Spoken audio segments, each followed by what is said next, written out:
I've just got a few slides, and what I'm going to be talking about is a little bit about the Commission and the Council, and really about the messaging and how we deliver messages on the Council and what we've learnt over the last few years in terms of successful and not so successful ways of delivering messages about climate change. So this is not a climate change lecture. I'm sure most of you don't need that at all. This is really about messaging and what the Council has been doing. So as Justin said, we used to have a Climate Commission. It was established by the Gillard government as an election promise in February 2011. We operated for 2.5 years. We travelled all over the country delivering public forums. Some of you may have been to some of them.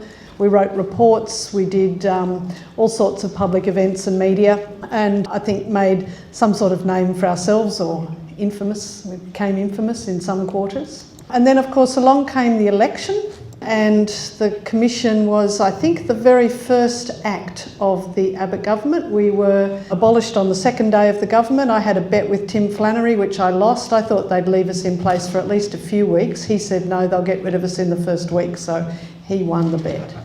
Like a phoenix from the ashes, the Climate Council was created. We had already decided to create the Climate Council. We'd registered the name. We knew we were going to be sacked.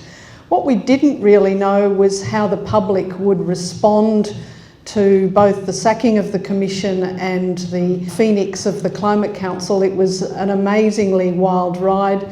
Launched on the 23rd of September last year, and it is our birthday this week. Started the appeal for donations the next day, and they started coming in at 1 minute past midnight. The first 24 hours raised over $200,000, and we raised over $1 million in a week.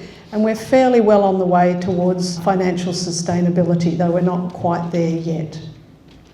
The Council, we've been busy. We've done 11 major reports. The one on coastal flooding, some of you will have heard about just this last week.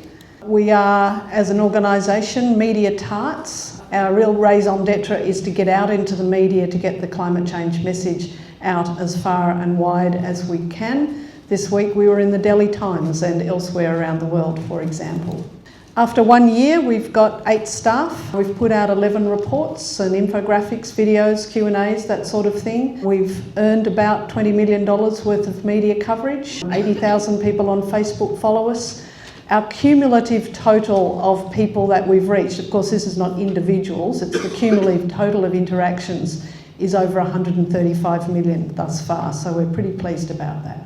I've got 9 key messages that we've been delivering and have kind of massaged and developed over the last 3.5 years while we've been operating. So as I said, this is not a climate change lecture, it's a talk about messaging. So here are the messages.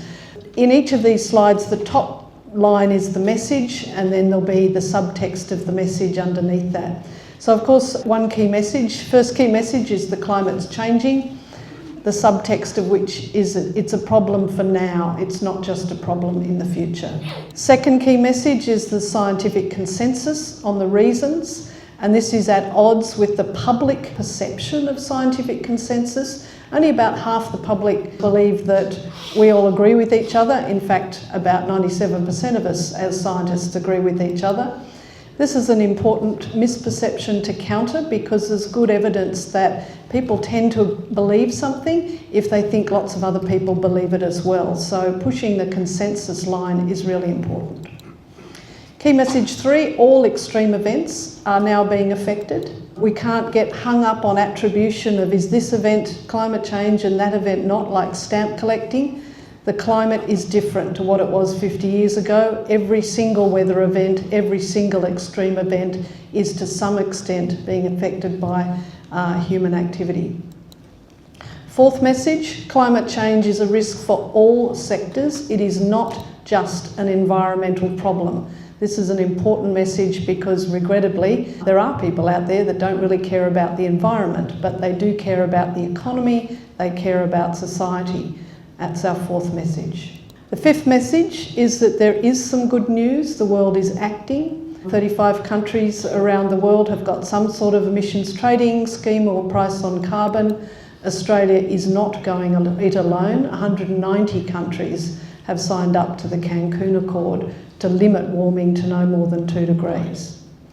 That's the good news. The bad news of course, is currently it's not enough. Carbon dioxide continues to rise in the atmosphere, but we will probably have fairly high probability of getting 4 degrees of warming rather than 2 degrees. And so our next key message is that we have to leave most of our carbon stores, about 80% of fossil fuel reserves, in the ground and unburnt. Seventh message is the time is now. It's an urgency. This is the critical decade, was the mantra of the Climate Commission, and we have kept that up with the Climate Council. The subtext of which is it's not too late, but it soon might be. The longer we wait before turning our emissions down, the steeper the curve to get to a zero carbon economy by the middle of the century.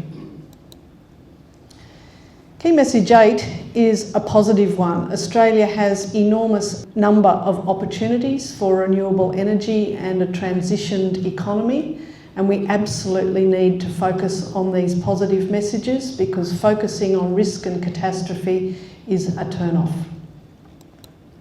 And finally, key message 9, climate change is personal. Some of you will have seen this graph because I show it all the time. It's my lifespan on the projections of climate change over the next century. My kids' probable lifespan, showing them at about 2 degrees. And I don't have grandkids yet, but if my kids have kids when they're about 30, that's my grandkids' possible lifespan. They will live into the next century, and they'll be the ones dealing with plus 4 degrees. So the final message is that climate change is about the people we love. It's not just about polar bears. So in sum, what we've learned on the Commission and the Council about messaging in this hugely important area is that we need to emphasise now, not in the future, because people care more about now than they do about the future. And speaking as a climate change scientist, we can't get too hung up on the science. We've moved on. We need to take the public with us past that uncertainty about the science. We need to avoid the language of belief. There's too much religious rhetoric in the climate change so-called debate. Let's move past that. The important thing is to move people from concern to action. If we just have 22 million Australians sitting on the couch saying, I'm really concerned about climate change, nothing will happen. We need to get them off the couch. And finally, we need to promote solutions that are local, tangible and concrete.